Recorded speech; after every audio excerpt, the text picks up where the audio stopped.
My parents never wanted me, but I left and started my own business, but my parents wanted to steal my money and sue me.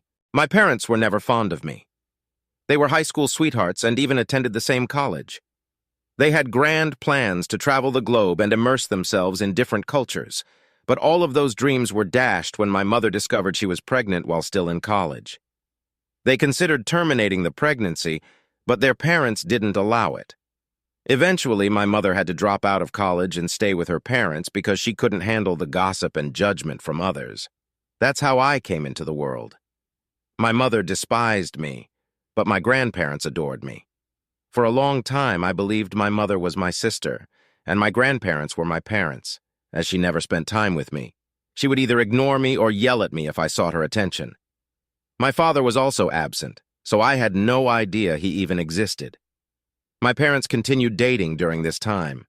I understand they didn't want a child, but as a child myself, I couldn't grasp why they hated me. My grandparents on both sides would spend time with me, babysit me, and treat me kindly. By the time my father graduated from college, I had started to walk and talk. He began feeling guilty for not being involved in my life, so he started visiting me every weekend. I thought he was just a friend of my grandparents. My mother hated seeing him spend time with me and always told him to ignore me, but my grandparents encouraged him to get to know me, and that's how I discovered he was my father.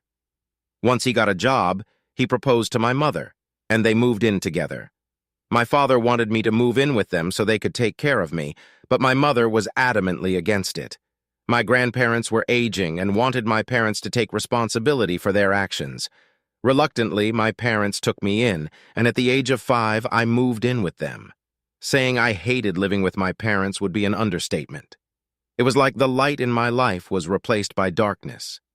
My mother constantly reminded me to be grateful for staying with them and threatened to kick me out if I did something wrong.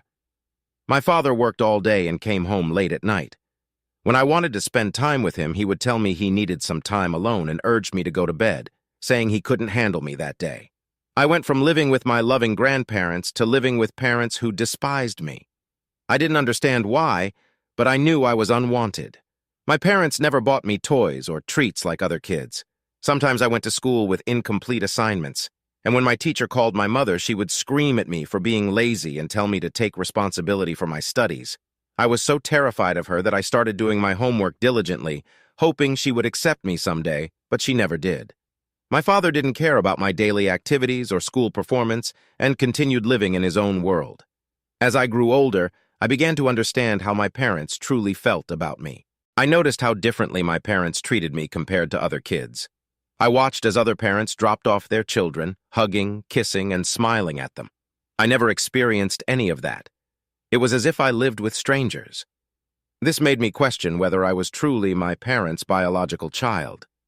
Whenever I visited my grandparents, I asked them, and they assured me that I was indeed my parents' child and explained that my parents just needed time to mature. Meanwhile, my mother never missed an opportunity to say hurtful things. She mocked my hair, glasses, and weight, and would say things like, if she had been in high school with me, she would have bullied me mercilessly. It was bizarre to hear such things from my own mother.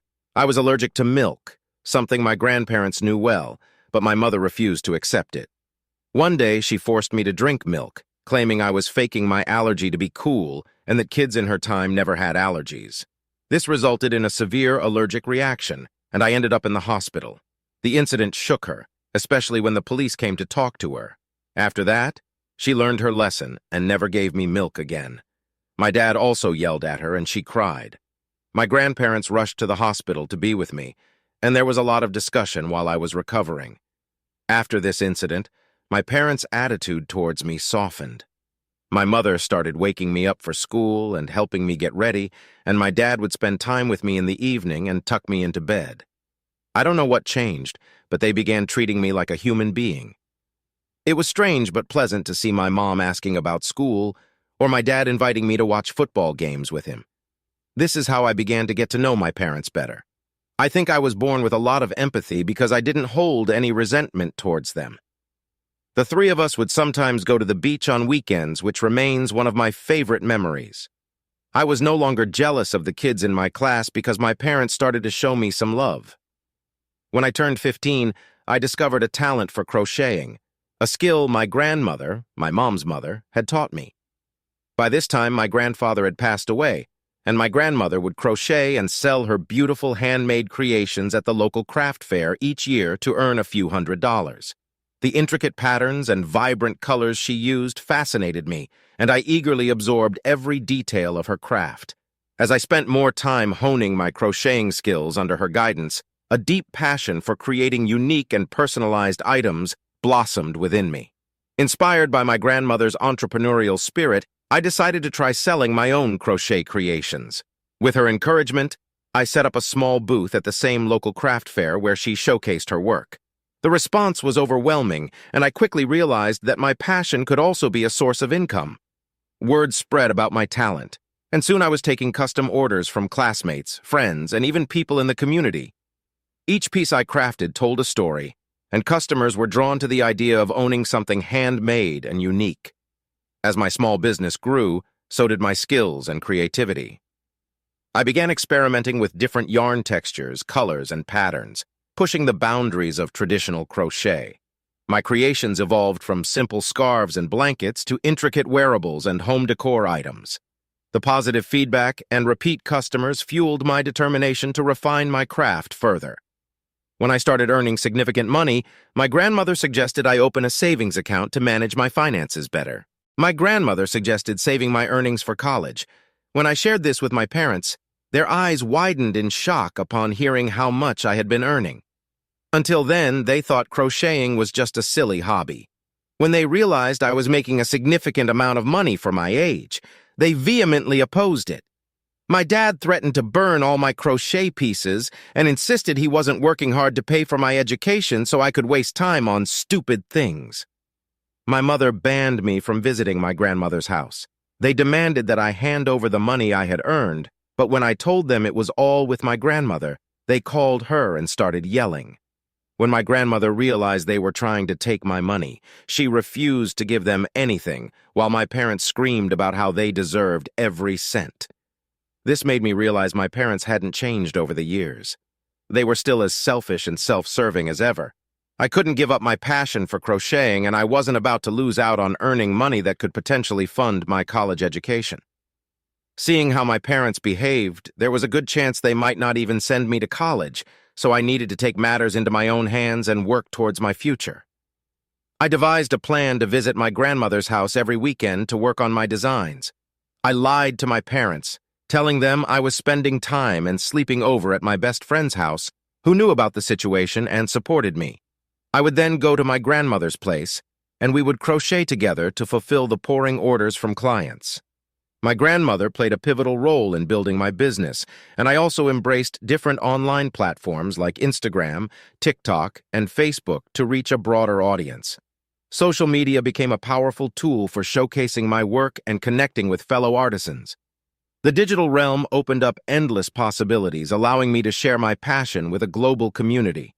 Over the years, my small booth at the local craft fair transformed into a thriving online business. My grandmother helped me open a bank account with her as a co-owner. I trusted her completely, and thanks to her, I could save all my earnings for college. She believed in me when my own parents only wanted to take my money for themselves. Once, my mother went through my phone without my knowledge and discovered my online business and that I was still operating it behind their backs. This led to a huge fight, with my parents screaming at both me and my grandmother. They demanded I withdraw all the money I had earned and give it to them since they claimed they had raised and taken care of me all my life. I was on the verge of tears, trying to explain that the money was for my college and that I wasn't harming anyone. My dad yelled that I had gone behind their backs and that he could no longer trust me. My mother demanded I delete my Instagram page and stood right next to me to ensure I did it.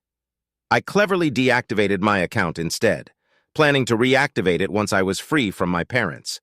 They then implemented strict phone restrictions from 9 a.m. to 4 p.m. and 12 a.m. to 8 a.m. They also started tracking my location and monitoring my entire internet history, with notifications triggered if I searched for anything they deemed inappropriate, even innocuous things like shopping for underwear. I was only allowed to go out with my friends twice a week, but I had. I had to come straight home afterward, or they would call me and my friends multiple times. Occasionally, I was allowed to hang out with my grandma for a few hours after school, but they banned me from crocheting with her. Otherwise, they threatened to take away my phone and internet access. There were many days when I just wanted to run away, but I was still 16 and had no way out. I asked my parents to let me have a part-time job at a local cafe, which they allowed but demanded 25% of my earnings. I agreed without argument, giving them 25% every week, and the remaining 75% to my grandma to deposit into my bank account. My parents continued to make my life difficult by regularly barging into my room at odd times to check my space, go through my chats and emails, and monitor my location. If I didn't follow their rules, I was either grounded or forced to give them more of my earnings that week. Despite everything, I focused on excelling at school and getting good grades. I knew that getting into a good college was my ticket to escaping this life, so I worked tirelessly. The night before I turned 17, I packed everything I had bought for myself, leaving behind items my parents had given me, including my phone. I wiped my phone clean to ensure they couldn't find any information about me. I also knew my parents wouldn't allow me to take anything they had bought, so I didn't. My plan was set. My grandma came to pick me up early in the morning so I could finally move in with her. My parents were shocked to see me leaving and started arguing with my grandma, threatening to involve the police. I told them to go ahead since I was now 17 and could make my own decisions. They tried to blackmail me, saying they would tell everyone I was an ungrateful daughter and that everyone would shun me for leaving my parents. I didn't care. They also threatened to withdraw any support for college, but I smiled, knowing I had saved enough and was eligible for a scholarship. As I walked out of the house, I felt a mix of fear, relief, and determination. Little did I know, my journey was about to take an unexpected turn. The first few weeks at my grandma's place were a breath of fresh air. The strict restrictions were lifted, and I could finally breathe without constant monitoring. The first thing I did was buy a new phone and get a new mobile number. Next, I went to the bank with my grandma and took all my relevant documents to convert my minor account into an individual account. I was thrilled to finally have my own card and account without needing anyone's permission. I reactivated my Instagram account to resume my crocheting business. My grandma was very supportive and even offered me a small space in her house to set up a makeshift studio. Just a week after moving out, I heard from relatives and old neighbors that my parents had thrown a party to celebrate their newfound independence. They were extremely happy to start their new family life free from the burden of having me around. They invited other child-free friends and posted numerous pictures of themselves laughing and drinking throughout the night without a care in the world. Initially, the news stung VGJ the fact that my own parents were celebrating my absence just a week after I left them. Showcasing their newfound freedom was a stark reminder of how unwanted I had been in their lives. It felt like a cruel twist of fate. My dad's parents were also shocked to hear about the celebration, and they tried to reach out to me. They had been traveling a lot in their RV, exploring the country, so it had been years since I had spoken with them. When they finally got my new number from one of my cousins, they immediately called me to ask about everything. I told them the truth about what had happened between me and my parents and how I had left home. They were horrified to hear about the abuse. They asked why I hadn't reached out to them for help, and I explained how my parents monitored my phone, restricting my communication to only a few friends and my grandma. This is when my dad's parents revealed that my parents never wanted me in the first place, but they had thought my parents had changed over the years after I moved in with them. They begged me to forgive them for not being there for me. They also spoke with my grandma, who told them about the various fights she had with my parents to protect me. After this, my dad's parents took it upon themselves to inform every family member about what my parents had put me through. Slowly, the news spread through my relatives and family friends, and everyone started calling me and offering their support. I was surprised to see how sympathetic everyone was to my plight. Some even offered me monetary help, but I refused, telling them about my crocheting business and how they could help by spreading the word so I could get more clients. This is how my business started to slowly pick up. During this time, I was accepted into my dream college with a full scholarship. My life was finally about to change for the better. The college was not very far from my grandma's place, so I could visit her every weekend to spend time with her or work on my crocheting. My dad's parents decided to gift me their old car, which needed some repairs but was manageable, making it easier for me to visit my grandma. One of my friends who worked for a local newspaper reached out to me and asked if she could write a story about me. There weren't many young entrepreneurs in our area who had their own businesses like mine, and she thought my story could inspire other youngsters to find their own path. After some consideration, I agreed to the interview. I didn't think it was a big deal since my business still needed a lot of work, but I hoped that if there was a kid out there like me, stuck in a toxic environment, they would read my story and feel inspired. When my story came out, it felt surreal to see my own journey featured in the paper. It might have been a small achievement, but for the first time in a very long time, I felt proud of the hard work I had put into my business despite all the difficulties. My grandma was extremely proud of me, and other relatives and friends started reaching out to congratulate me on this success. This was a new feeling, as my parents had never supported or complimented me on my hard work growing up. My parents must have read the story as well because they called my grandma to scream at her, accusing me of betraying them by going behind their backs. They demanded that I publicly give them credit for my business since relatives had been criticizing them ever since they learned about their controlling behavior. They also insisted that I share my profits with them, threatening to take me to court. But my grandma firmly told them that I had done all the business under her roof, so they could try going to court over it if they wanted because they would lose.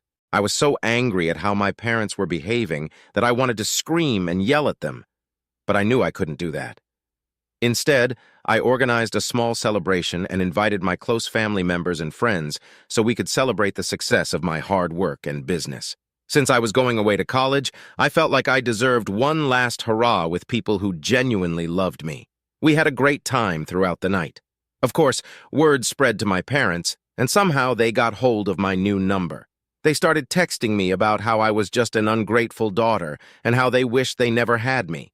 My dad even sent a long text about how he had spent his life providing for me, yet here I was wasting my money by celebrating with others.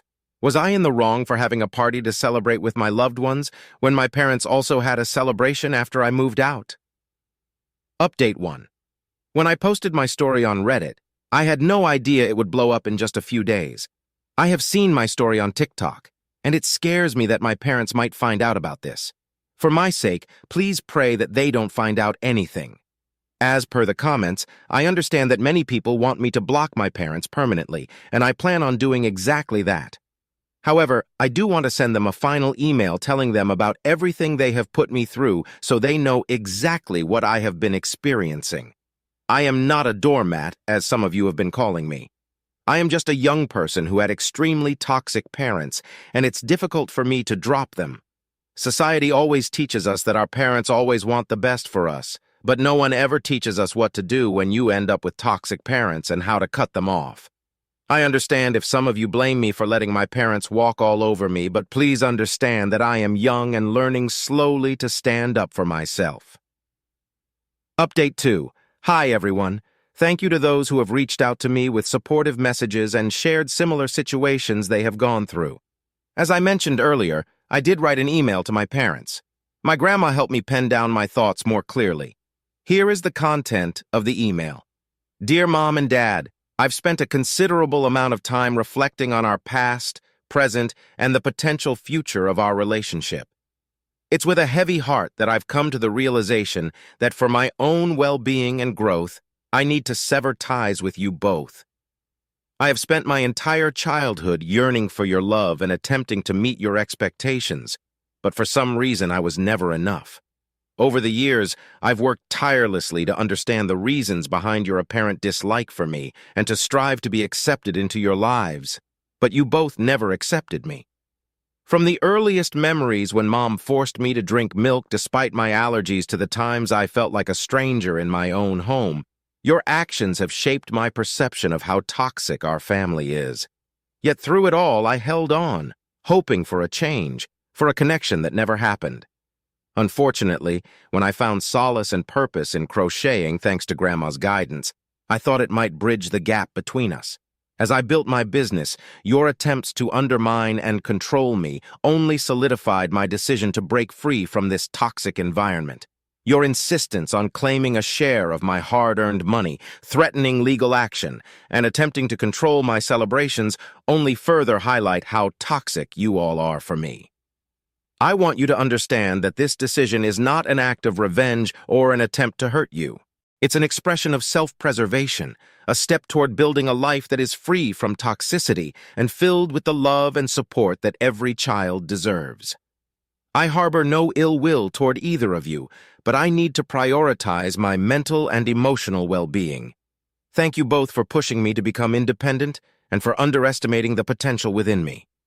I wish you both the best in your future endeavors and hope you find happiness without me. I request that you respect my decision to have no further contact. Let us part ways amicably. I won't lie, I had tears while writing this email to my parents.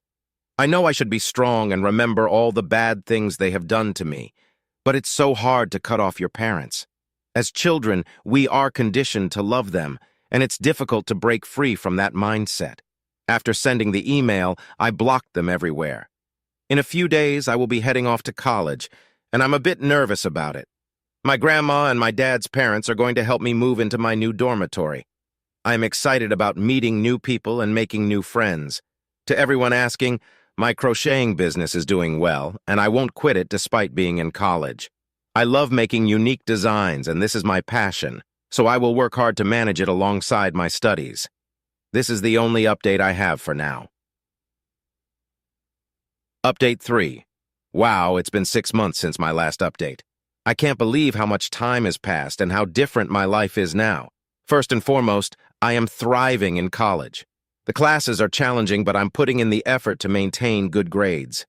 I know that despite my successful crocheting business, having a college degree will provide a safety net. I've also made some incredible friends in college, and thanks to them, I even get more crochet orders. College life has allowed me to explore new horizons and meet different people. It's a refreshing change from the isolation I felt back home. I even have a boyfriend now named Kyle. It's only been 2 months since we started dating, and we're still getting to know each other. He's a sweet guy, so we'll see how things go. Every weekend, I make it a point to visit my grandma. We continue to work from her makeshift studio to fulfill our crochet orders. The business is booming, and the positive response from our clients is overwhelming. It's amazing how pursuing my passion has provided not only financial stability, but also a sense of purpose and fulfillment. As for my parents, it's been a quiet 6 months since my heartfelt email. They haven't attempted to contact me. My grandparents informed me that my parents received a lot of criticism from everyone, so they decided to sell everything and move out of the country, likely seeking a fresh start. I don't know where they are, and truth be told, I don't really care. The fact that they chose to leave without any attempt at reconciliation or even a single apology speaks volumes. I genuinely hope they find happiness wherever they have gone and can pursue the things they have always wanted to do. It's time for me to focus on my own journey and continue building the life I have always dreamed of. I want to express my gratitude to all of you who have been following my story and offering words of encouragement. Your support has meant the world to me.